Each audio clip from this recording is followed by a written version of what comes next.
এয়ারপোর্টের পর এবার কলকাতা বন্দর এলাকায় পণ্যবাহী যান চলাচলে নিয়ন্ত্রণ জারি হলো। দ্বিতীয় হুগলি ব্রিজে পণ্যবাহী যান চলাচলে হ্রাস টানল পুলিশ। সকাল ৮টা থেকে রাত ৮টা পর্যন্ত ভারী পণ্যবাহী যান চলাচলে নিষেধাজ্ঞা জারি করা হয়েছে। ঋত্বিক মণ্ডল আমাদের প্রতিনিধি আরো বিস্তারিত জানাবেন। ঋত্বিক, পুলিশ ঠিক কি কি বিষয় নিষেধাজ্ঞা জারি করলো বিস্তারিত জানাও।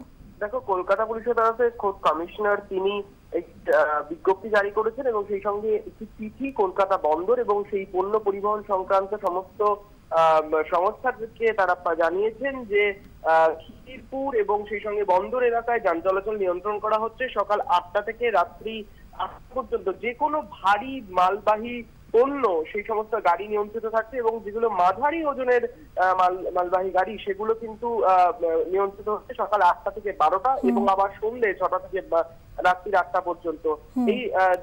এই বিষয়টা তাদেরকে জানিয়ে দেওয়া হয়েছে। বন্দর কর্তৃপক্ষ তারা চিঠি পেয়েছেন বলে তারা জানিয়েছেন। ঋত্বিক, বন্দর এলাকায় যান নিয়ন্ত্রণ যদি করা হয় সেক্ষেত্রে ব্যবসায়ীদের তো সমস্যায় পড়তে হতে পারে, তারা কি ভাবছেন?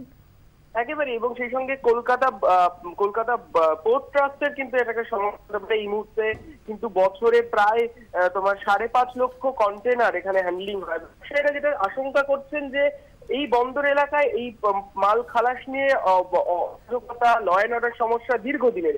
তারা যে আশঙ্কা করছেন যে একটা নির্দিষ্ট টাইম রাত্রিবেলা বেঁধে দিলে তারা সমস্যায় পড়বেন। এই মাল খালাস নিয়ে মারামারি এবং যে law and order situation deteriorate করার আশঙ্কা তারা করছেন এবং তারা আজকে বিকেল ৪টে চেম্বার অফ কমার্সের 10টি অ্যাসোসিয়েশন তারা বৈঠক করবেন। তারা পরবর্তী তাদের এই বিষয়ে আলোচনা করার চেষ্টা করবেন। কলকাতা পুলিশকেও তারা অনুরোধ করছেন যে এই বিষয়টা রিভিউ করার জন্য, যেমনটা কলকাতা বিমানবন্দরের ক্ষেত্রে আমরা দেখেছিলাম। আরো একটা বড় জিনিস সেটা হচ্ছে যে এই পণ্য পরিবহনের ক্ষেত্রে যেগুলো পেরিশেবল গুডস অর্থাৎ সবজি কিংবা মাছ এবং ওষুধের অনেক র ম্যাটেরিয়াল সেগুলো কিন্তু নির্দিষ্ট সময়ের মধ্যে খালাস করাই নিয়ম।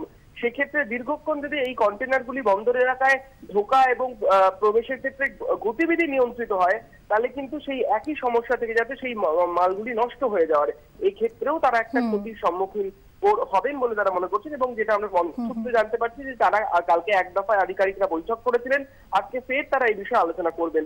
কলকাতা পুলিশের সঙ্গেও তারা কথা বলবেন বলে জানিয়েছেন। ধন্যবাদ ঋত্বিক।